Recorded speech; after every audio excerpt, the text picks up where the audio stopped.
Chapter 121 Me. While I was brushing my teeth, the clothes I wore faded into nothing. I was left standing in my pajamas. Before the Converse disappeared, I tried pushing a little bit of magic into them. They solidified again. That was interesting. So things I created couldn't stay in the real world for long unless I fed them energy. I let them fade and got dressed for the day. I walked down the stairs. Anton was waiting in the kitchen for me. He must have heard me in the shower. "Good morning," he said with cheer in his voice. "Morning. Can I make you something?" I nodded. "Perfect." He set out bowls and started making what looked to be waffles. I sat in the chair at the counter while I watched him work. I could feel that same energy that was in me in him. It wasn't the god power but the succubus power. It was there but hidden deep beneath his soul. I stretched a hand towards him. His eyes looked to it, then up to me with raised eyebrows. "I just wanted you to know how grateful I am that you are here with me." He covered my hand with his and gave it a squeeze. I could feel that energy. It just needed a spark and someone to pull it to the surface. "Me too." He removed his hand. We ate breakfast at 5 o'clock in the evening. Then I went down to work. This time no one paid me any attention. I wore jeans and a t-shirt. I was no longer trying to play someone else's role set for me. I was just going to be myself. I snuck upstairs to the den of tints. I avoided Cherry's gaze. I felt like I was letting people down, but I knew I was doing what was best for them. I knew I had to be me if I was going to tap into this power so I could protect them. I sat in an armchair after pushing all the other seats away from me. I wanted to be alone. If someone else got close to me, they would get hurt. It was better this way. I left one love seat in front of me within reaching distance. I sat back and waited. I thought about my beautiful garden in the dreamscape. I wondered if it would be there when I returned. Maybe I would have to build it all over again. I didn't really mind that. Creating things was relaxing. My first 2 clients walked in the door, a man and a woman. They giggled and laughed. I envied them for their joy. They had no idea how big the world was. They were just here for a hit. I could have been that happy once. I wasn't ever that happy, but I could have been before I knew about all this. No. I couldn't have been. I didn't even exist. Kira could have been that happy. I shook my head. The night trudged on. I gave people bliss. I watched them enjoy themselves, but I felt nothing. I worked, but I felt empty on the inside. This wasn't fulfilling. This wasn't me, or at least it wasn't who I wanted to be. As I tried not to watch the current couple going at it, I focused on the energy vibrating inside of me. It was theirs. I could feel each person's different from each other and from my own. I concentrated on it. I felt it. I pushed it around inside of me. As I pushed it, I swirled it with my god power like I was stirring a stew. The power churned inside of me. It bubbled and vibrated until it felt like it was all mine. I used a crystal to absorb the power. Instead of glowing white, it glowed pink. I stared at it for a long time. That power was mine. I could feel it like it was an extension of me, just like the swords. It was a part of me, and now it was in this stone. I commanded the Aurora sword and its dagger formed to my hand with a whisper. This was a part of me. The night sword appeared in my other hand. They also felt like extensions. I could feel them. They were mine. They were me. I realized they felt like my garden in the dreamscape. I had complete control over them. The glowing pink crystal lying in the basket at my feet lifted in the air and floated.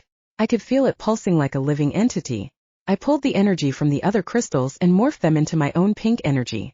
The couple recovered from their bliss. They stared at the hovering crystals, then at me. I raised my eyebrows at them and nodded towards the door. They scurried out. Fraser poked his giant head in and gave me a look, then disappeared. I lifted the Aurora sword into the air. It floated about, then slashed. The night sword did the same. My fingers danced, helping me to concentrate on directing them about. This felt right. This felt like me. The question was, how did I make a life out of this? Swords and power meant I had to kill people. Or protect them, I guess. Liam appeared at the entrance. He watched the floating swords dance around as I played with them. "Beloved." "Yes. You're scaring the clients away."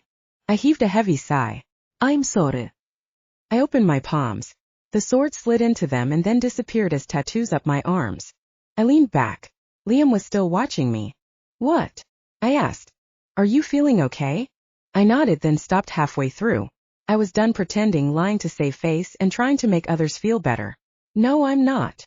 Liam walked in and sat on the couch across from me. "What's wrong?" I could see him struggling with his patience.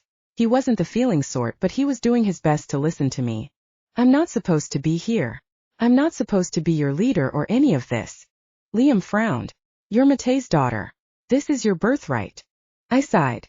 I know, but this isn't me. I keep messing up. You do. I frowned. Sorry. Keep trying. I stared down at my hands. I will. You want to go to Utah. Ido. You want to trade the lives of the faction for one girl. I nodded. I felt horrible, but it was the truth. Will you even be able to save her? I shrugged. I don't know. So if you go after her, everyone might die. I nodded. He stood and left. I hung my head. Another set of clients came. Chapter 122 Deal. I finished up my shift and headed upstairs. Brothers and sisters bid me good night. I only nodded at them half-heartedly. I held a bag of the God-powered crystals. It felt weird leaving them behind, so I brought them with me. I was one day closer to letting Kezia die. I still hadn't fully decided. I knew what I should do. I should stay here. I ground my teeth as I walked the stairs. I didn't like that. I didn't want her to die. I didn't even know her, but I knew the darkness was using her as bait for me. Mila was dangling both her and Amy in front of me, and all because she wanted me. I pulled out my phone. Hello, Cherry. I want to meet with Don Archer. Can you make that happen? Okay, thanks. I slid the phone back into my pocket. I opened the door to the loft. The lights were off. Anton was gone. I finished the trek to my bedroom and sat on the bed. I needed to figure out what to do. Sandriel, I said in a commanding voice, letting magic drip into it. Natalia. The shadows coalesced from the corner. The window opened. A white-winged figure swooped in. They stood in front of me, looking a bit annoyed. Natalia crossed her arms. Sandriel scowled at me.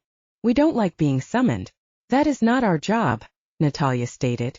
I'm aware. We are not like your last guardians. We don't bend the rules to help you, Sandriel added. I held up my hand to stop him. Can you save Kezia? We are not assigned to Kezia, Sandriel said. I looked between the two of them. Can you do it? We are bound by our contracts, Sandriel said. And I don't want to get punished breaking the rules for some stupid human, Natalia said. What if I owned your contracts? I said. They both stared at me.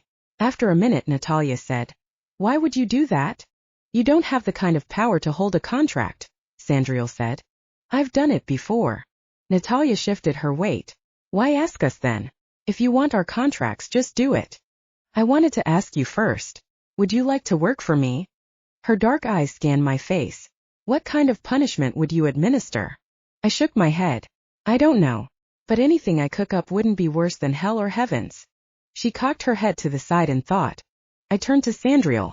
How about you? He ran his hand through his dark blonde hair.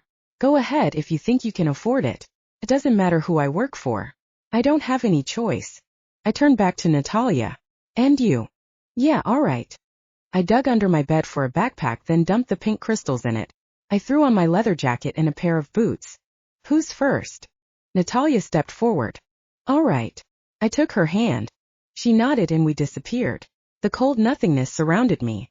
We popped back into existence. Hell was hot and humid. I could feel the damp air pressing against my skin. We stood before a black spire of dark obsidian. Veins of glowing gold fire laced the surface of the polished black stone.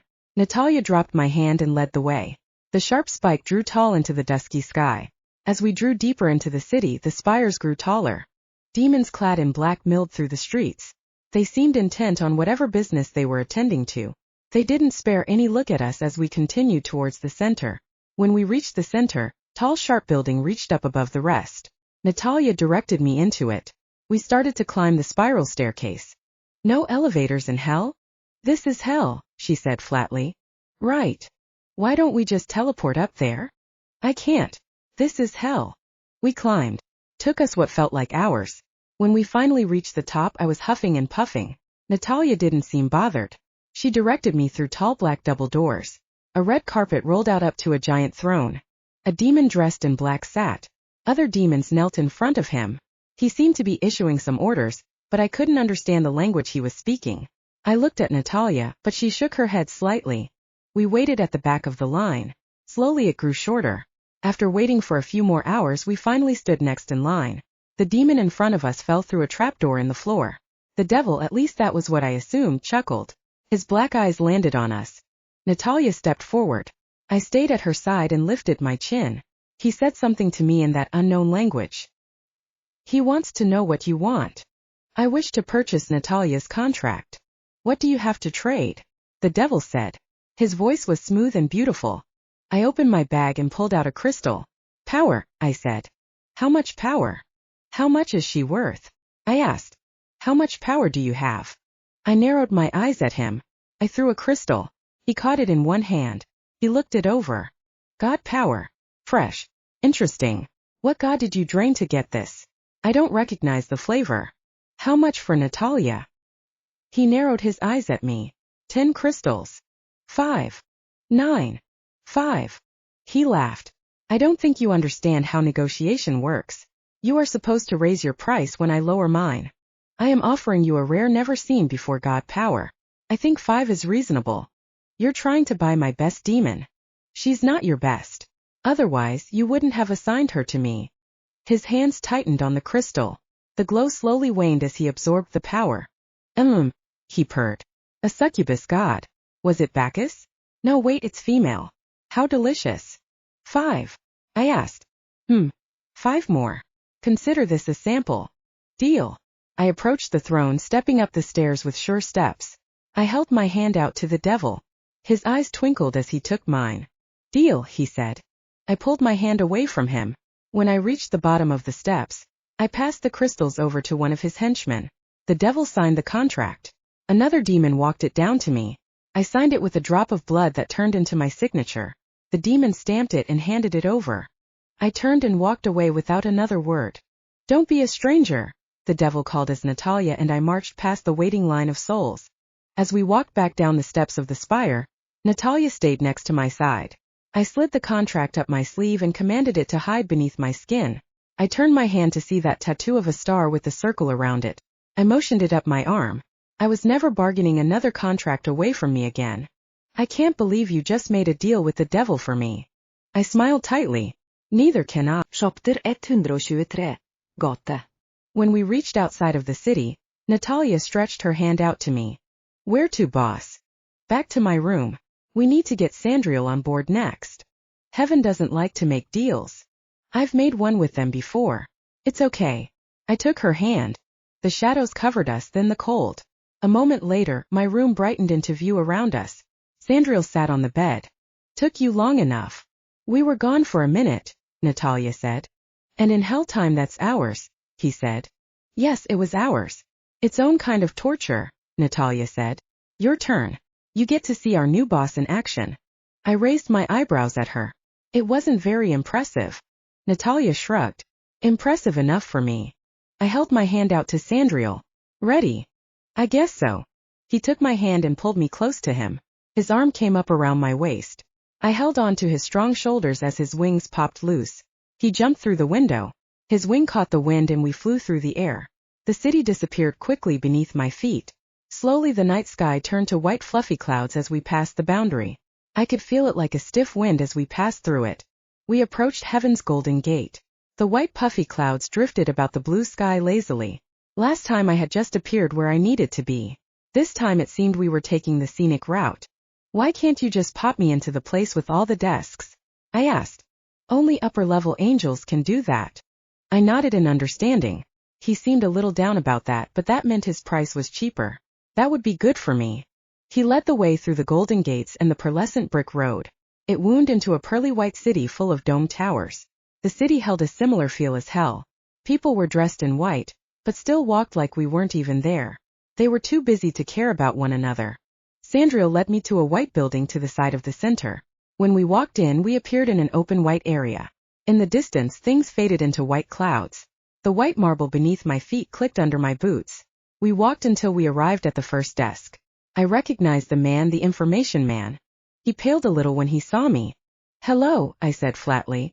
Hello, how can I help you? He asked.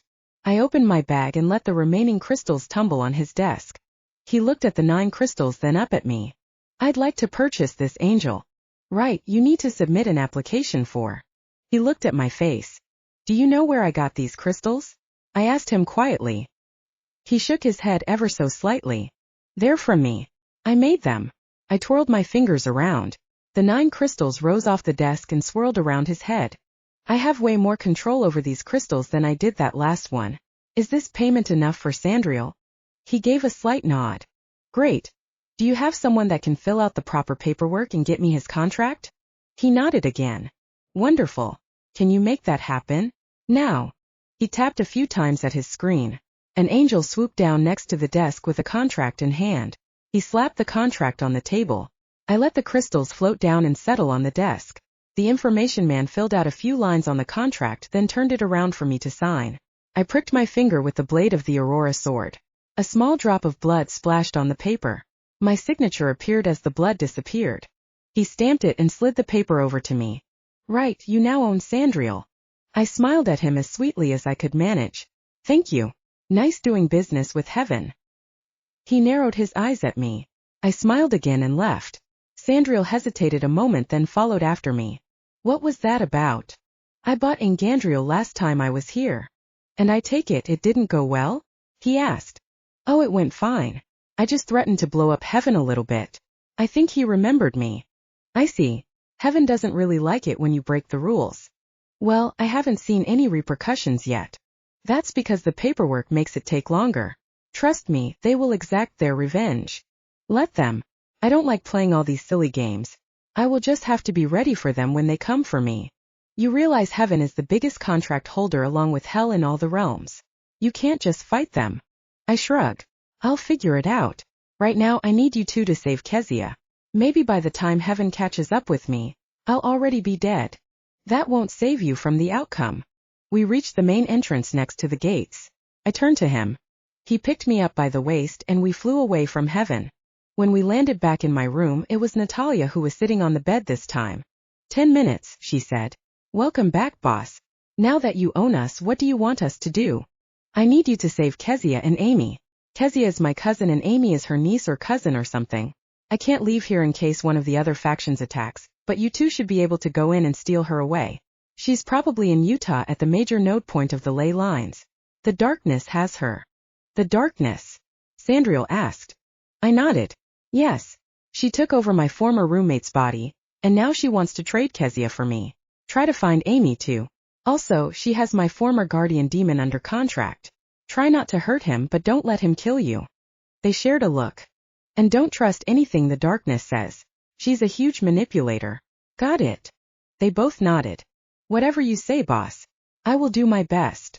Natalia saluted. Sandriel nodded. Me too. Good luck. Please be careful, I said. Natalia disappeared, and Sandriel took off through the window. I stared after him for a while. A huge pit settled in my stomach. I had done everything I could for Kezia. Now I just had to wait and see how things played out. Chapter 124. Challenge. I didn't sleep. I paced the room. I tossed and turned in bed, but I never managed a wink of sleep. Hours ticked by. Painful minutes ticked by. There was nothing. No word. No text or message. I was just stuck in the dark and I didn't dare bother them because it could mean life and death. At 7 o'clock in the morning, I stumbled down the stairs on tired legs. I wanted to sleep, needed it, but I couldn't. I made some cereal and sat looking out at the sun in the sky over the city. The harsh sun reminded me of my garden. I let my mind wander to that peaceful place. I thought about the blooms, the sun, and the pink glow. Before I knew it, I was standing in my garden. The plants were still there, but they looked wilted. The ones next to the stream were okay, but the rest looked a little frazzled. I added more of the glittering water next to them and they slowly perked up. I touched others and they blossomed again. The tiredness slowly drained from me as I walked through my creations. I worked at some hedges that grew into shapes of animals. I changed the marble ground into a soft soil full of nutrients for the plants. I got lost in creating things again. A small irritation struck me. I couldn't quite pinpoint it. It was like it was calling to me from far away. I tried to ignore it, but it grew more persistent. I realized someone was trying to wake me. I willed myself awake. Liam's face loomed in front of the table. He was bent down eye level with me, his face awash of concern. Beloved. I lifted my head off the table. The bowl of cereal sat next to me, only half finished, with a splatter of milk across the table. I looked around. The sun had risen. The clock read 1 o'clock. I turned back to Liam. What's wrong? I asked. My tongue felt thick as I fought to wake up. The leader of the elves, Lord Quillion, is here to see you. I thought you were handling all the faction business from now on? He has brought his army. He has come to issue a challenge to you for rights to this faction. I frowned. Well, that's not good. I pulled myself up onto my feet using the table to steady myself. I had almost no energy left. I used all the crystals I had to barter for those contracts. How was I going to defeat this guy? Liam must have caught my expression because his worry lines deepened. Beloved, are you okay? I nodded. Yes. Do we have any crystals in storage? A few. I will send for them. He pulled out a phone and texted. I still wore my boots, jeans, and a t-shirt. I didn't feel like a badass, but I did feel like me. That was a step in the right direction, I supposed. I grabbed my leather jacket from the back of the dining room chair and threw it on. Surprisingly, that did feel like me. I liked the weight of it and the protection it offered. Liam finished his text and looked down at me. Are you ready? I nodded. Let's do this. I walked down the steps with as much purpose as I could muster. I was still battling back the grogginess from my garden time. I wasn't sure if I was actually asleep and dreaming it all up, or what was going on with that. One of the brothers met me on the bottom of the steps in the bar with a basket of crystals. They glowed all sorts of colors, some white, some blue, some green. They were not ones I had filled. It seemed that Matei didn't know how to change power into his own either. I set my hand on the crystals and drew in their power. I wanted to burp, I felt so full. All the different powers jostled around inside me. The nausea made me sway. Liam held my waist to steady me. I swirled the powers together with my own. Slowly they started to morph, but it was going to take time. I was going to need to stall. You need to hurry, Amon said. They are getting antsy out there. I nodded. Liam supported part of my weight as we wove through the bar. Brothers and sisters stood with guns and swords drawn. There weren't many in the bar, which meant everyone else was outside, ready to fight. I took one last look over my shoulder at the bar. This may be my last time seeing it. Cherry shot me a thumbs up. A few others nodded to me. I nodded back, then turned and headed to my fate. We exited the double doors. Liam let me walk on my own for the last couple of steps before they opened. The afternoon light was bright compared to the dimly lit bar. It took my eyes a few minutes to adjust, but I stood tall as I strode forward into it. My vision cleared. I took in the army that had amassed outside our gates. Brothers and sisters of Ardor stood with weapons clenched in their fists. They tried to put on relaxed looks like they weren't worried, but I could feel the tension in the air. The other side was a solid wall of elves. They stood tall and thin but didn't move. They looked like frozen statues. If I stared long enough I would see one blink, but I had to stare a long time. Lord Scorn Quilion stood at the front. He held a long sword in his hand with the blade towards the ground as he waited. I marched towards him with Liam to one side and Granite on the other, who had joined us on my short walk across the parking lot. I bowed my head slightly as I approached. Lord Quilion, I said, coming to a stop. His cold ice-blue eyes watched me. I would greet you, but I don't know your name. I'm not here for niceties. I hear you wish to challenge me. Indeed. I don't think you really are the leader of this faction, or if you are, you're doing a poor job of leading them. I have come to relieve you of your position. They will be in very capable hands with me. I have led my faction for 54 years. And I see you have only promoted elves to the battlefield. I have only brought my most superior fighters. They only happen to be elves. And where would orcs and giants appear in your order? Perhaps scraping out the sewers? Hauling garbage? In my faction, race doesn't matter. Anyone can do anything. You are so Nalawi. You will learn, little girl. He tilted his head to the side with a jerk. Actually, you won't. Today will be your last day. I challenge you for your faction. Choose a champion if you don't think you can handle it, but at the end of the day you will die. And if I win? You won't win. Liam and Granite growled behind me. I lifted my hand to quiet them. Then it's not a challenge, it's an execution. Tell me what I win if you die at the end of the day. What does the great Lord Quilion have that I want? Do you wager your faction? Your firstborn? Your left arm? The sneer he gave made his handsome face ugly. All of it. I shook my head. I don't want all of it. I don't want your people as part of my faction. They are bigots and entitled elites. They will only treat us as like dirt. I don't have the energy to reteach them how to treat others equally. Then what do you want? If you win, then I will step down as leader. I don't know how these guys will take it. I pointed my thumb over my shoulder at the brothers. But stepping down is the best I can do. If they fight back, that's on you. If I win. I surveyed his army. You leave. We call a truce and lasting peace between your faction and ours for the next 50 years. It will be written in blood. How can I sign a contract when I'm dead? I smiled to myself. If only he knew that death was all about contracts. I don't want to fight to the death. If you want to kill me then try, but I won't kill you. We will fight until one of us submits. I will kill you. I realize that. I'm not afraid to die for these men and women. What I'm saying is you don't have to. I won't. You are very cocky for a little girl. I shrugged. I am only trying to be myself. Chapter 125 Duel. I accept the terms, Lord Quillan said. I extended my hand to him.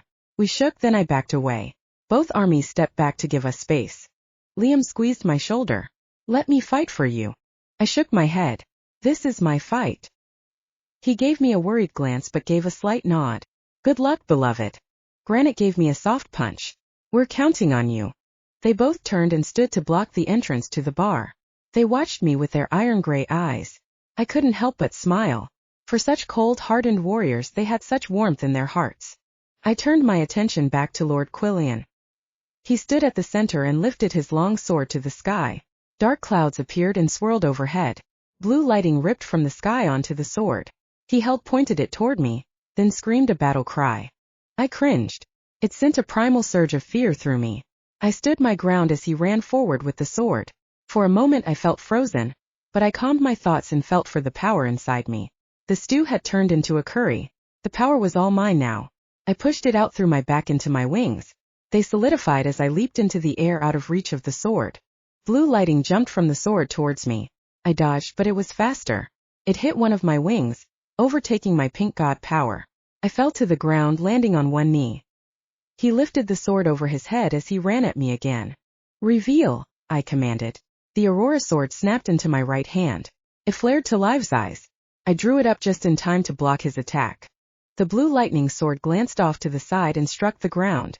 His blue eyes crackled with lightning. I snapped my blade up in front of me, but it was too late. His hand punched me in the face. I flew backward. The Aurora sword fell from my hand and slid across the pavement. Reveal, I whispered as I gathered my thoughts. I could see sparkly lights in my vision. I knew he was coming towards me. The night sword filled my hand. It grew long and dark in my left hand this time. Nice trick, Lord Quillan growled as he stood over me. His sword was raised, ready to plunge. I rolled to the side and aimed for his knees. He jumped back just as my dark blade whooshed past him. I did a forward somersault to close the distance and slashed at him with the night sword. I rose to one knee and then to my left foot as I parried attack after attack. My wings burst out of my back again. We danced around a circle as our swords clashed. We seemed to be fairly evenly matched when it came to swordplay. He was stronger, but I was faster. I thanked Lanie for all her years of training. Her knowledge was keeping me alive right now. And all that training was telling me I needed to gain the upper hand soon or he was going to sap all the energy from me. I held my free hand out to the Aurora sword. It flew across the parking lot into my right hand. I slashed with my left and parried with my right. Lord Quillan lost ground. I gained on him one blow at a time. The sky swirled above us. Lightning struck his sword again. He attacked as quick as the flash with a chop straight down through the air. I crossed my swords to avoid the blow. The lightning jumped down my blades to the hilts. The zap sent my flying across the parking lot. I slid across the ground. I thanked any god, probably karma if I had to pick one, that I was wearing my leather jacket. Otherwise I would be ate up with the road rash. The lightning tingled all over my body. It was strong and hot. It vibrated over my skin, holding me in place. Lord Quillan stepped closer. I heard him laugh. Little girl, your time has come. Men, ready your swords. We will take this faction tonight. He stood looking down at me. He raised his sword to the sky. Lightning jumped down onto it. I held my hands out for my swords. They zipped back to me. Lord Quillan drove his sword straight down. I crossed my swords again. The lightning jumped down them again, but this time I was ready. I ate the energy. I opened myself to the burst of power that shot down through them. The sudden charge swirled with my pink god power. I waited until the bolt was finished before I crafted it, and molded it inside me. Pink lightning covered my skin. It pushed me off the ground so I was standing facing him. I pointed my two swords directly at him. I released the powered lightning through my swords at him. He flew off his feet across the parking lot. He hung pinned to the side of the second-story brick building. The pink lighting crawled across his skin as he screamed out. I held him there for some time while I watched him writhe in pain. He was finally getting a taste of his own magic. The pink lightning still covered my skin. I could feel his life energy fluctuating. I had a choice to make. Did I take it, or did I let him live? Slowly I withdrew the energy. I let his body slide down the brick building to the ground. The army of elves parted as I closed the distance to his slumped form. I planted my swords in the dirt at my sides, then bent down to look him in the eye. Do you submit? I asked loud enough for his minions to hear me. He mumbled something. Say it loud enough for everyone to hear, unless you would rather die right here. I submit. I stood and turned to his army. Do you honor our agreement? I stared them down. After a long time a few heads nodded slowly, then the rest of them. Good. Draw up the paperwork. We have a contract to sign. I snatched up my swords and started walking back towards the bar. Boys, let's have a party for our new friends. A roar of growling orcs, giants, and half-men sang a chorus of hooray. Or at least something that sounded agreeable. They thrust guns and swords into the air as I walked through the path of them that unfolded before me. I stood in front of Liam, then bowed my head, holding the pose for a significant time. When I looked up, everyone around me had bowed their head to him as well. Liam bowed his head back to me. You did well, beloved. I'm not sure if I did the right thing, but I did what felt like me. You won, that's all that matter, Granite said. Let's make sure we get that contract signed right away. I'm ready for some goddamned peace around here, I said.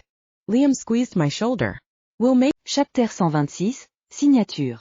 I sat outside in the parking lot where a bar counter, numerous tables and chairs, and many lights decorated the area. The elves sat politely at the tables, drinking their fancy top-shelf drinks. The Arter brothers pretended to be having a good time, but the suspicious glances between the two factions put a damper on the party. Lord Quillion finally strode across the parking lot towards us. He took a seat in front of me with a pained look. I remained silent with a smile on my face. No more plastic smiles for me. This one was genuine. Lord Quillion, I said. Beloved, he responded. He said it as if it tasted bitter on his tongue. That made me smile wider.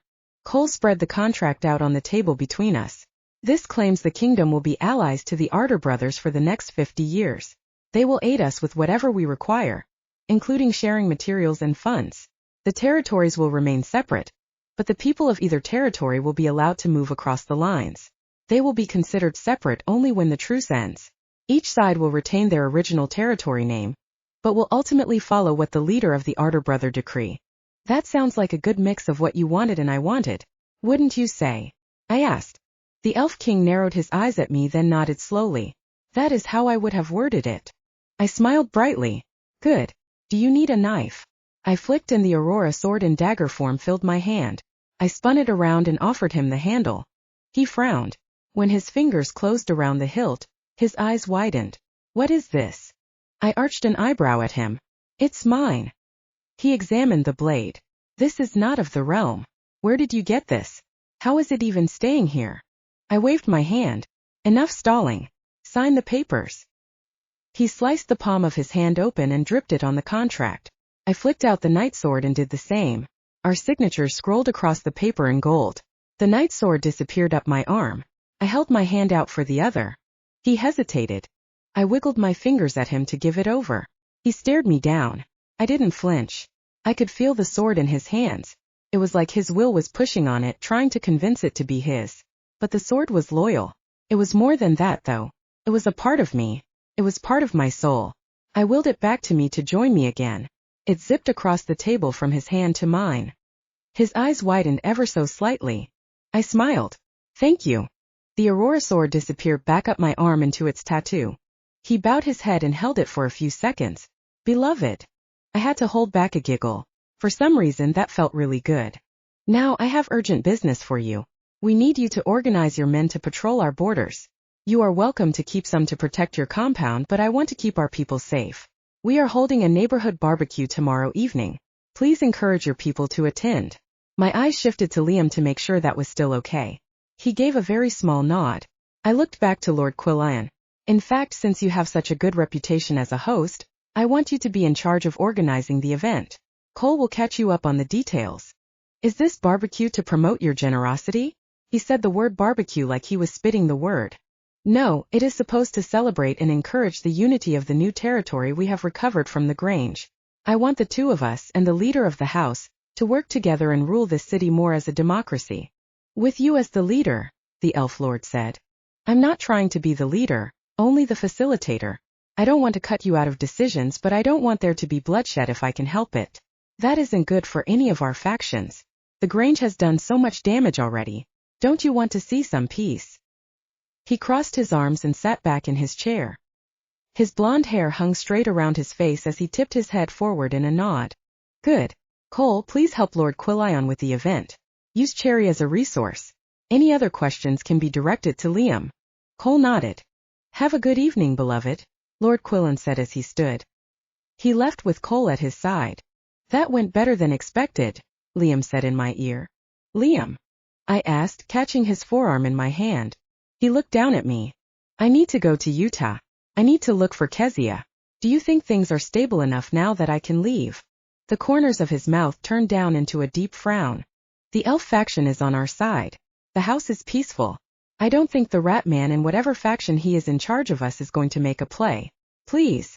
The Lee men, Liam said absently as he turned to look somewhere over my head. He shook his head. What if something happens to you? It's more than just your power that protects us. It's the touch too. We are so far gone. Without it, we will be tearing our faction apart again. You don't know what it was like for the last few months. We lost good men. I searched his face. He wasn't going to let me leave. Even if I found an answer to all his questions, he would still find a reason for me to stay. Maybe it was his way of caring about me now that he knew who I was. Okay, I understand. He studied my face for a full minute before he straightened. You will be needed upstairs. I am sure the elves would like to partake in the touch. Maybe we can turn a few to our side. I nodded and headed inside. Two brothers followed me closely. Their eyes darted in between the crowd, searching for any threats. They escorted me up the stairs to the lair until I sat alone in the circle of comfortable chairs. The basket was full of empty crystals. The first client came in. I prepared for a full evening. I needed to work hard if I was going to fill that basket up. I was going to need all the power I could get for this next adventure. Chapter 127 Spark. The evening died down. I was left sitting alone again. But this time my basket of crystals was full of energy. Their surfaces pulsed with pink light. The elf's energy was different, but it was intense. It wasn't as easy to mix with my own, but when I did, I felt powerful. I collected the basket and went downstairs. I bid good night to Cherry with a nod. I carried my basket through the back, then started up the stairs. Beloved. Liam's deep voice drew my eyes up from the stair steps. I nodded. Liam. Where are you going with all those crystals? I was taking them to my room to practice. His eyebrow ridges knit down. Practice what? I smiled innocently. I'm just testing what I can do. Don't worry. I'll be careful. He eyed me suspiciously. I tried not to let my smile waver. I felt like he could see right through me, but I held firm. I had to do this. I couldn't just let Kezia die, not like Mila. All right, be careful. Good night, beloved. Good night. I inched around him on the stairs and took the rest of them as quickly as I could. I didn't want him to change his mind and hunt me down. Anton lay on the couch. He popped his head over the leather sofa when I walked in. Oh, hey Kira, can I make you something? No, I ate already. I set my basket down, then walked closer to him. I know things have been really strange for the last couple of months. I really appreciate you trying to step up. I approached him. His hand gripped the couch, holding his skinny face over the edge. He was such a gaunt thing, like a man that had taken too much of a liking to ecstasy and burned off all his extra calories. I set my hand on his shoulder. I could feel that broken thing inside him. I sent my magic through him. It started sucking energy. I could feel my knees wobble. He closed his eyes like he was feeling the same pull. I pushed a surge of energy through him. That little spark came to life. His eyes rolled under his eyelids as he fell back onto the couch. I looked down at him. Sorry, Poule. It's your turn to get people off now. I went back to my basket, then continued up the stairs. When I entered my room, I dumped the crystals out on my bed.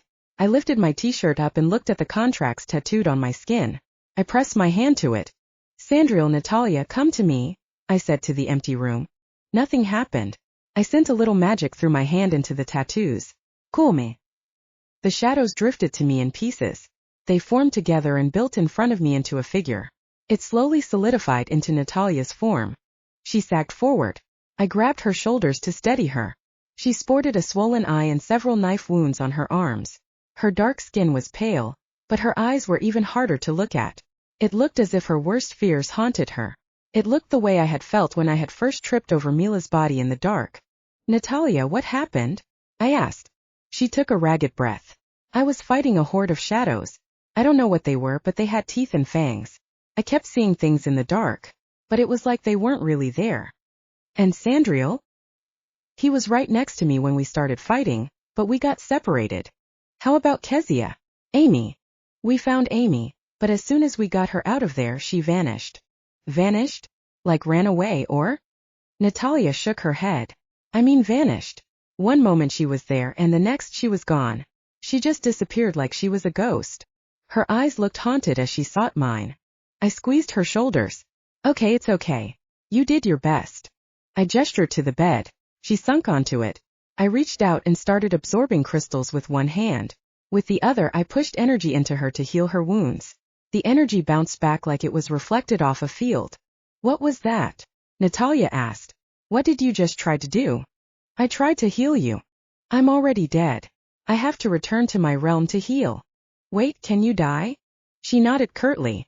I pressed a clean towel to her wounds. What happens after you die? She shrugged. It's the same as with humans. They don't know about contracts. So there may be something better like the next level, heaven or hell, or maybe we just stop existing. Have you known anyone that has died once they were dead? A few. Most just get new contracts so they disappear. It's not like we get much of a social life. At least not for the first few hundred years, but I had a fellow demon who was fighting alongside of me die once. She just bled out black blood and died just like a human does. Her body didn't disappear? I asked. She shook her head, then sucked in a ragged breath and coughed up black blood. You said you can heal in your realm? She nodded. Go. Teleport to it. Take care of yourself. Return to me when you are healed. What about Sandriel and Kezia? I'll handle it. Go. She eyed me warily.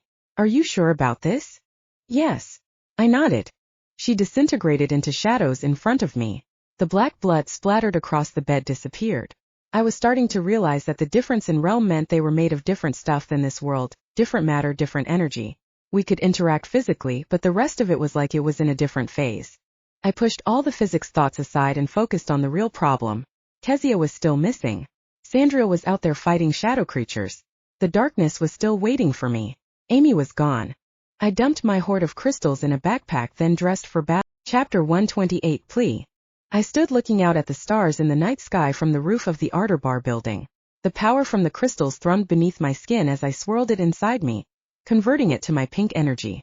I needed to do this. I had to go all out like I had done for the brothers in order to save Kezia. It wasn't fair that she was taken hostage because of me. I closed my eyes. I searched deep inside the well of power within me and whispered, Remy. The word escaped my lips with a deep insistence with power behind it.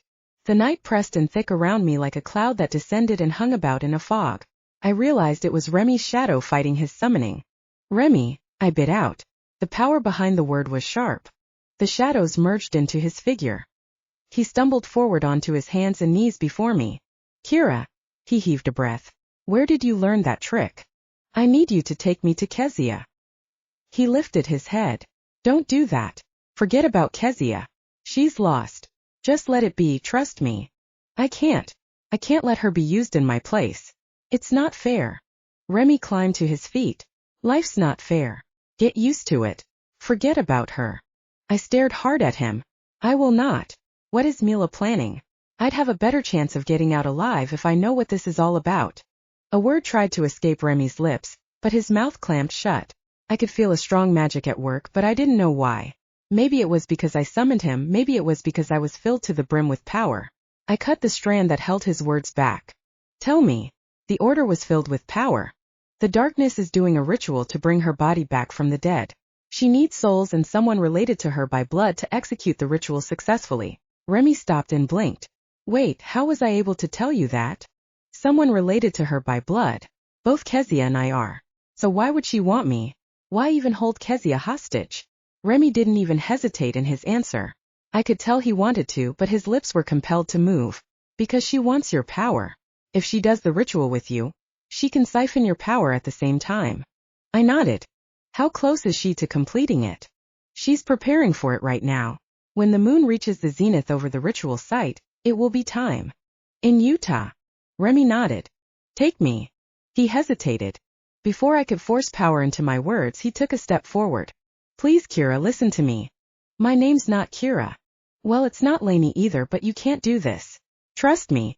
She's too strong. She just wants you there for your power. You're walking right into her trap. What am I supposed to do then? Just let her kill Kezia while I sit on my thumbs and do nothing? He closed the distance between us. I could smell his familiar campfire scent. He set his hands on my shoulders. Yes, that is what you need to do. It sucks, but that is what you have to do. I won't. You have to. I squeezed my eyes shut. I would rather die than let someone else take my place. If she gets your power, then she will kill a lot more people. Sacrifice one to save the many. That is such a narrow-minded view of the world. There is always a better answer. He shook me a little. Please don't do this. I looked into his hazel eyes. I couldn't stand his begging.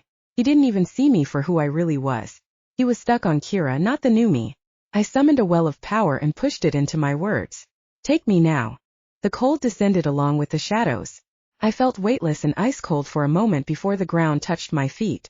We materialized outside of Lanie's old house in the backyard. A rush of memories flooded my mind as I looked around at the overgrown lawn. I remembered doing Tai Chi here. I remembered learning small bits of magic that Isabel would allow me to do. At the same time, a longing filled my stomach. It was all the things Kira wanted from her mother. Now I looked at it. A merge of the two memories should have felt confusing. Instead, I felt empty. I felt like it was someone else moving through the memories.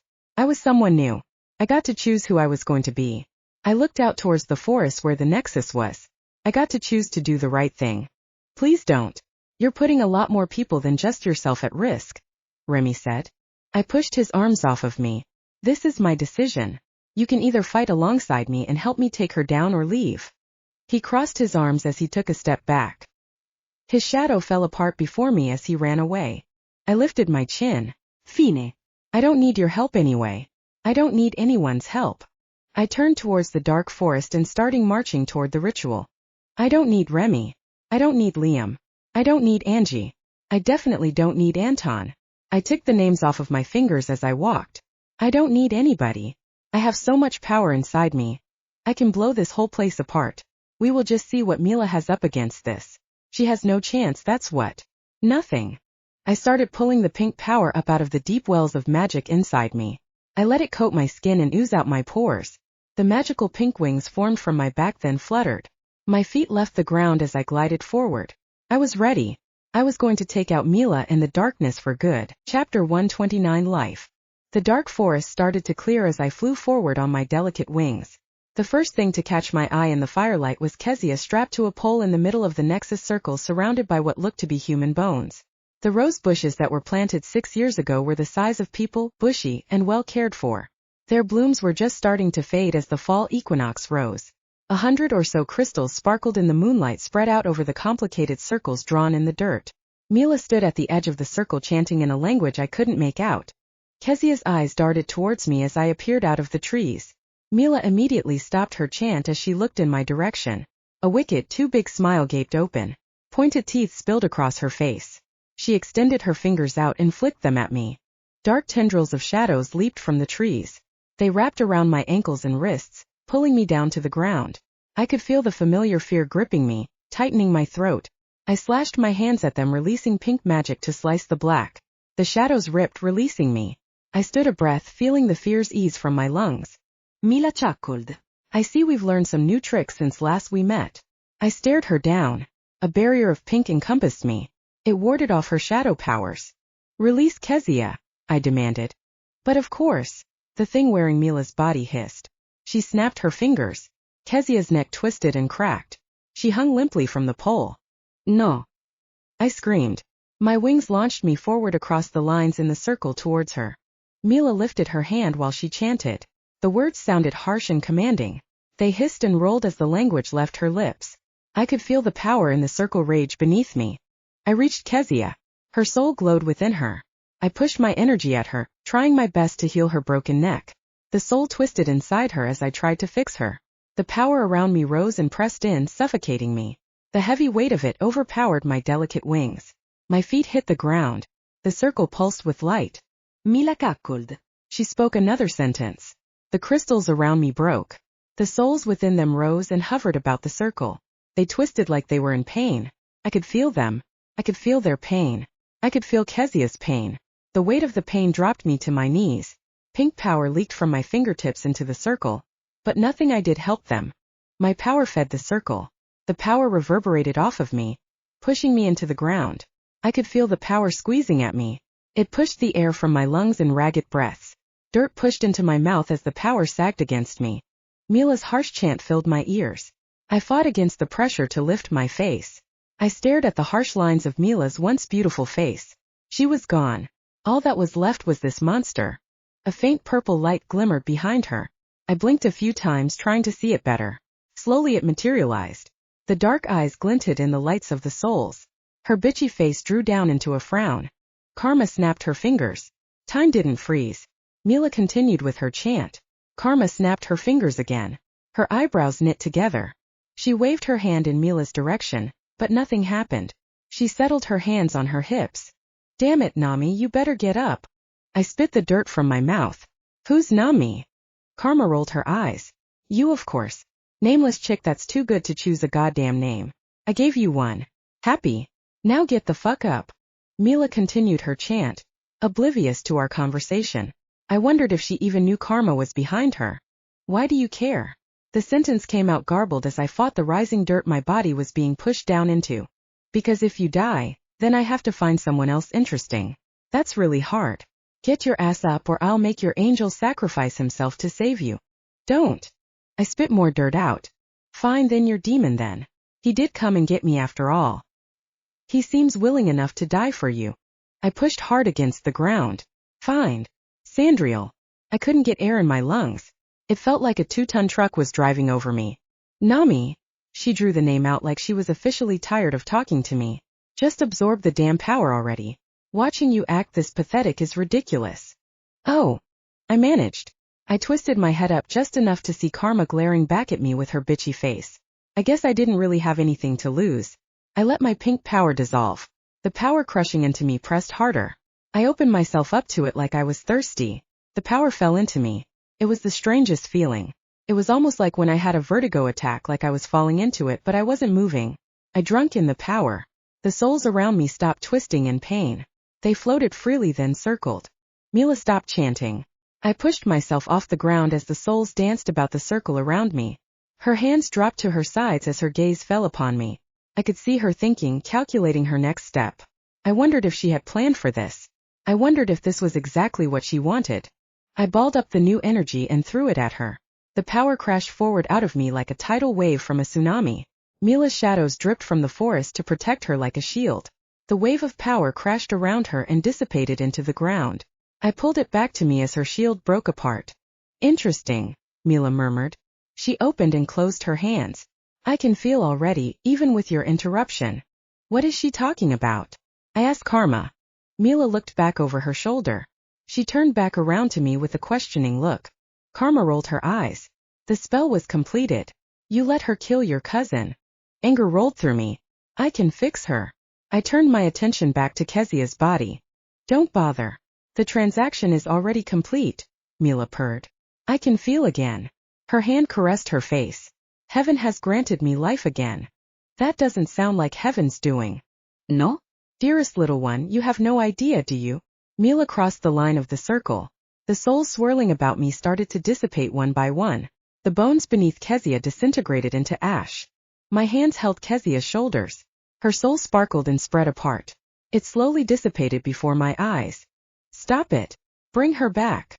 I pleaded. Anger bubbled inside of me. And now it looks like I have the next step in my plan already. It was more than I could hope for. Mila finished closing the distance. Her hand reached out and touched me on the shoulder. He is going to be punished because of you. My world went black. Chapter 130 Dungeon. I woke up bound and gagged in a very cold and dark place. I could hear water dripping somewhere far off. The smell of mold and dirt filled my nostrils while the wet, cold air penetrated my clothing made me shiver. I pulled at the power I had stored inside me but it was gone. It felt as if I had been completely drained. I even felt drained of life. I wiggled in the grime until I was able to free my gag. Hello. My voice echoed off what sounded to be stone walls. I could be anywhere. For a moment I thought I was dead, but I think I was too uncomfortable to be dead just yet. After much struggling, I was able to sit. Remy, I whispered. Angie? Sandriel? Natalia? Anyone? Can anyone hear me? No one can, a familiar voice echoed. It surprised me at how close it was, maybe only a few feet in front of me. The deep, smooth female voice was easy to place. The water dripping in the background grew silent. Even the air around me stopped. Karma, I said. Oh, aren't you just so smart? What do you want? I asked. So snide. You should be thanking me. I did save your ass out there. I dipped my head. I doubted she could see it in the dark, but I did it anyway. Thank you, I said sincerely. That's much better. Now that I've thanked you properly, what exactly are you doing here? She let out a heavy sigh as if she was changing positions. I was hoping to watch you get yourself out of this. Good company is so hard to find. What do you mean? I swore. She leaned in close to me. I mean, you're interesting. I don't want you to die yet. I think we could have tons of fun. Okay. Well, can you get me out of here, please? What? Of course not. I'm not here to solve all your problems. I'm here to watch you solve them. So now get to it. You just want to watch? She hesitated. I want you to prove your worth. I wasn't quite sure what that meant, but it seemed like she wasn't going to help me. Reveal, I whispered. I had no magic left, but I pushed hard at what seemed to be my life force. The Aurora sword slipped into my hand. I cut the bindings around my wrists. I held the sword in its dagger form before me. A grimy dungeon appeared. Karma was sitting in a golden throne in the middle of my cell with her head resting in her hand as she leaned her elbow on the armrest. I could see she was terribly put out. Why am I so interesting? Oh, I don't know. You were two halves. You wield both swords. You command angels and demons. You're a succubus. Do you know that you were specially created just to be the perfect sacrifice? Do you know how many years your grandmother and mother spent orchestrating all of this and... She flicked her fingers in a swiping gesture. You just pissed on all of them. Even Juno took a liking to you. How is that not interesting? I'm glad I'm your entertainment, but you do realize that you are talking about my entire life right now. She shrugged. Most lives are meaningless, but yours has quite the potential. The potential for what? Karma leaned forward. Her dark loose curls fell over her shoulder. To be interesting. I closed my eyes. I was feeling incredibly tired, and her conversation wasn't making me feel any better. Oh, come on now, don't give up. You have so much potential. Get up. Get your swords out. You've got a battle to win. My eyes flicked open. What battle? Your grandmother left you a present. My grandmother? Yes. Oh wait, you didn't know? Oops. She covered her mouth as she feigned being surprised. Who exactly is my grandmother and why did she leave me a present? I think you know her as Mila. The darkness? The darkness is my grandmother? Karma smiled wickedly. Oh my god, that was worth it. I don't care what they do to me. That reaction was priceless. Who do to you? Why do I feel like I'm getting half of the story? Oh, not even half. She waved her hand at me. Don't mind me. Now don't you have a dragon to slay? Ister daher. I was sure she was messing with me now. Karma smiled and cocked her head at me. With a snap she vanished. The sound of water continued as time moved forward again. I was left alone in the near dark with just my Aurora sword. All right. Let's hope that she's just kidding, I said to myself. I crept forward through the open cell door using the glow of the sword to light the way. My boots scraped against the stone floor. It felt slippery with scum like it hadn't been used in centuries. I wondered where in the hell I was, then decided I probably didn't want to know. The hallway continued past a number of other cells. I turned to look in one to see a skeleton staring back at me. My heart jumped in my throat. I swallowed a yelp and quickly turned back to my task.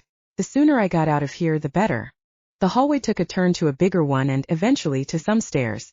The moss on the stairs quieted my steps but made the climb more treacherous. After I reached the third landing, I finally started to feel the gloom of the dungeon lift. The rotting smell turned into only a dirt and sulfur smell. After another 3 flights of stairs, the stairwell opened up into a large expanse. As I looked around, I decided I was in a castle, a real old-time castle, and it looked like it hadn't been used in ages. The roof was missing in a few places where the stars in the night sky shone through. The noise I heard next sent shivers down my spine. There was no way it was true. The high-pitched scream sounded like that of a screaming woman, but then deepened into a deep rumbling growl that echoed through the castle. My fingers shook as I gripped the sword. Above the ailing roofline, a dark figure swooped across the sky, blocking the stars from view. The giant wings flapped as the creature dove in for a landing. It settled on the open floor before me. Its head loomed high above as it took a deep breath. The dragon let out a bellowing roar into the sky. I was totally fucked. Chapter 131 Dragon. Yes, I was looking at a freaking dragon in front of me. It must have been 3 stories tall. What is that, 30 feet? It was freaking huge. Its black scales glittered in the moonlight, and if I weren't shaking in my boots and worried about being eaten alive, I would have thought it was the most beautiful thing I had ever seen. Atlas, it was terrifying. Complete and utter terror gripped my throat, even more than the ominous darkness that used to chase me home from work. This thing had fangs and claws and wings. It was the embodiment of a predator, and it was assigned to kill me. The thing reeled back its head after in a great roar as if to bellowed out fire on me, the tiny figure standing in front of it. I instinctively rose the Aurora sword in front of me. Instead of normal flame, it blew out a steady stream of black and purple fire. The sword sliced it in half, protecting me. After the breath, it turned its head and gazed at me with one bright golden hazel eye. The fearsome intelligence I saw in it scared me even more.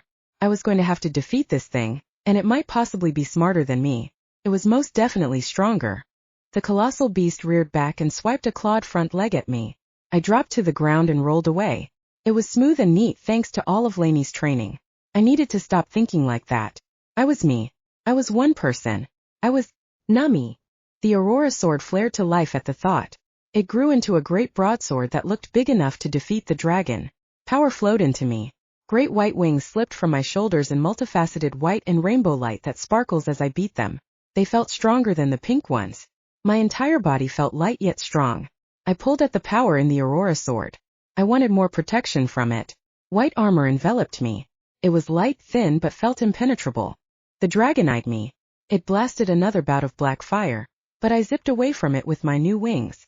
It swiped at me again. After I dodged, it took to the air, chasing after me as I flew high above the castle. "Don't you think we can talk about this?" I shouted as I dodged another swipe. Despite its size, it was fast. I may have been smaller, but this thing was way more comfortable in its own skin. After another stream of flames, I shouted, "You look reasonable. Truly, we don't have to fight. Please." The dragon roared. Its head turned to eye me again. It could have just been me, but I was sure I saw regret in those eyes. It made me pause. My wings flapped silently as I hung in the air. The dragon's head twisted and turned like it was fighting on an invisible chain. Screeched. Black and purple flames spewed forth into the night above it as the dragon reared back. The dragon's eyes blazed with anger. It dove forward. The sword moved of its own accord. It slashed. My wings took me this way and that as the sword steered my movements at the dragon's flesh. The dragon slashed with clawed front legs and snapped at me with its teeth. I felt like a puppet again. The sword was taking over. I was just along for the ride. I wondered briefly between attacks if the dragon felt the same. Maybe we were both prisoners trapped in someone else's battle. My wings took me higher. Below, I could see the castle positioned on the edge of an active volcano. The heat coming off it made the air hot and sticky. I closed my eyes as I soared through the air. My sword came up over my head. This was it. This was the killing blow.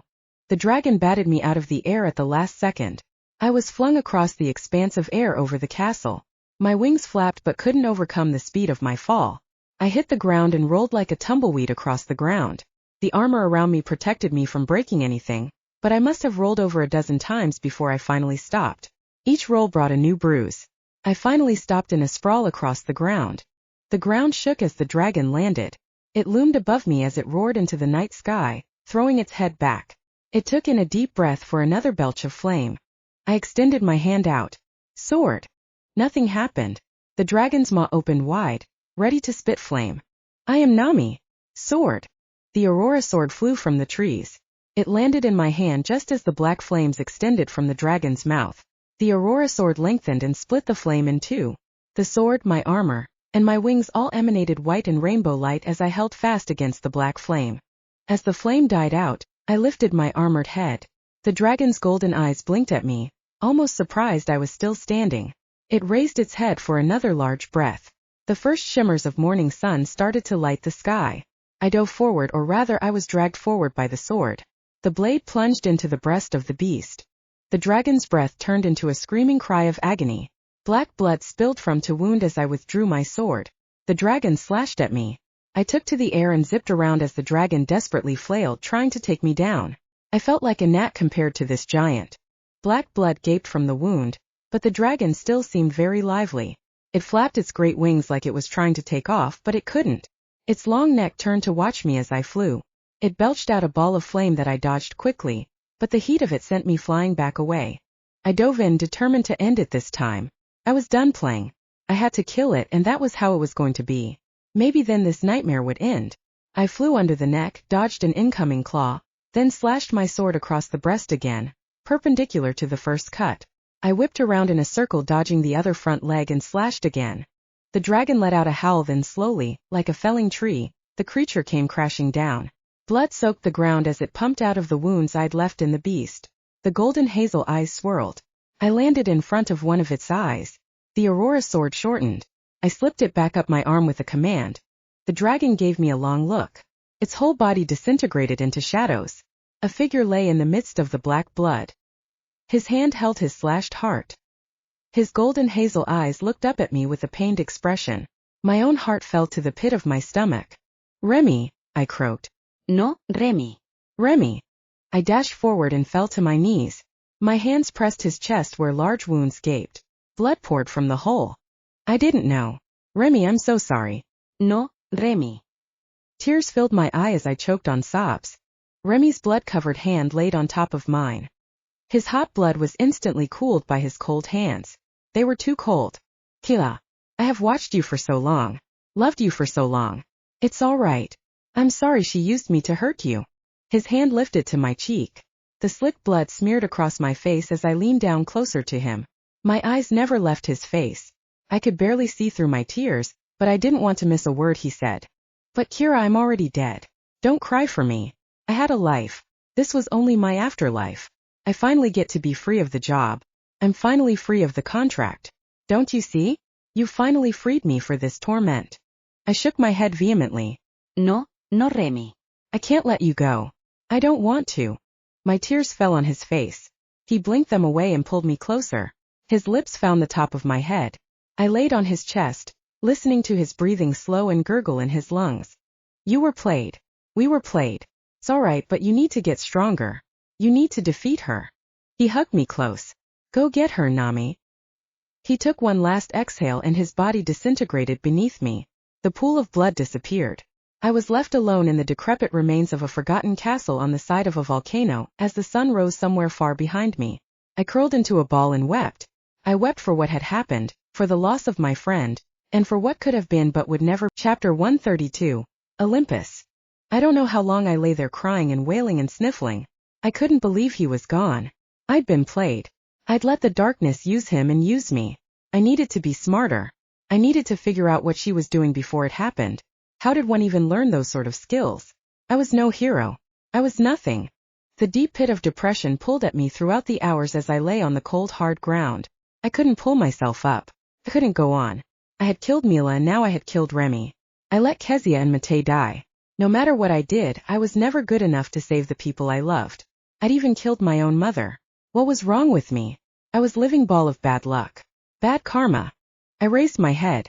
Had karma done this to me? Was that the reason? I slowly pushed into a sitting position. "Karma!" I screamed. I had nothing left. Otherwise, I would have pushed so much power into her name. It would have knocked the rest of the castle over. "Karma! Did you do this to me?" My voice creaked and broke on the last few words. I didn't sound like myself. I sounded like some old hag. "Why did you do this to me? Why did you take him from me?" As I screamed, my voice became hoarse and lost its power. I sounded like a husk of my former self. I felt dry, empty, and useless. The air around me froze. I looked up. Karma sat in her golden throne, eyeing me. "Have you come to gloat?" I tried to yell, but it came out a whisper in my dry throat. She leaned her elbow on her armrest and looked at her nails. "You are so stupid," she said simply. I just stared at her. I didn't have anything to say. I didn't have anything left in me. She finally turned to look down on me. "Miranda did this to you. She owns Remy's contract, not me. I own your sweet Angandriel." She smiled. "But you let Isabel play you. While you were running around playing queen of your little gang, she was sucking up souls in your city. You thought you were so powerful. You thought you could save Kezia. She punished you. She took Remy and she did it in the most painful way possible. Karma stood. She towered over me. Her golden high-heel strappy pointed shoes tapped as she closed the distance. You need to grow up. Put your big girl pants on and stop playing. When someone like Juno tells you how to use your power, fucking do it. None of this, I can't decide on a name nonsense. You played around and now you've seen the consequences. Grow the fuck up. She said this last bit a word at a time. She set her hands on her hips. You're a god, not a human. Stop acting like one. She turned and snapped her fingers. She and her throne disappeared. Time flowed forward again. I stared after her for a long time. It was like my brain was stuck. I couldn't process what had just happened. I questioned if it was even real. Slowly, the thoughts drifting through my brain began to form together. Karma said I was a god. Juno had made me a god. I was a fucking god. I tried to feel for that pink energy, but I was completely out. I lay back down on the ground. The pull to drift into my garden was strong. I was ready to leave this world. Creating my own was so much more appealing than dealing with this one. I let my mind drift back to my creation. I landed in the center of the marble walkway facing the fountain. Everything that had once been pristine white and sparkling with life was now black and dead. My mouth opened in horror as I spun around. My temple had been defiled, maybe even poisoned. There was nothing left. Not even one spark of life. I truly had nothing left. No Remy, no garden, nothing at all. I fell into a heap and cried. I didn't even know where to start putting the pieces back together. After a time I felt a pull back to the real world. My eyes flickered open. Two faces stared down at me. Sandriel and Natalia. Both of their faces looked drawn with worry. Are you okay? Natalia asked. Tears leaked from my eyes. I squeezed them shut and shook my head ever so slightly. Get her up, Natalia ordered. Sandriel lifted me up into his arms. Take her back to her room. No. I shook my head. I need to start over. I need to get away. I need to figure out how to use this power. Can you take me somewhere where I can learn? The two of them shared a look. What? I asked. You're not going to like it, Natalia said. He's the worst, Sandriel said. Will I get stronger? Will I learn how to defeat the darkness? They both nodded. Then take me there. Sandriel closed his eyes and nodded. He launched into the air. I gripped his neck, but my arms felt like they had no strength. Natalia disappeared into the shadows as we drew higher into the sky. Sandriel flew away from the setting sun. He flew a long time, well into the night before we finally landed. A monumental pillared entrance rose before me. Behind it, the largest mountain I had ever seen rose straight up into the clouds. The sun was just starting to rise again behind it, casting red light across its surface. It looked like it belonged on Mars. I wondered for a moment if I was on Mars. It was within the realm of possibility, I guessed. Natalia formed beside me. Are you ready? Ready for what? I asked. Who is going to teach me? Zeus, they said together. But you're going to have to beg, Sandriel said. And it's not going to be easy, Natalia said. Which one? Getting him to teach me or learning to be a god? Both, they said as one. Great. I gritted my teeth tightly and started through the grand entrance. Beyond it was stairs all the way up the mountain. They ascended right into the clouds. I took the first step. I had a feeling I was going to be very sick of stairs very soon.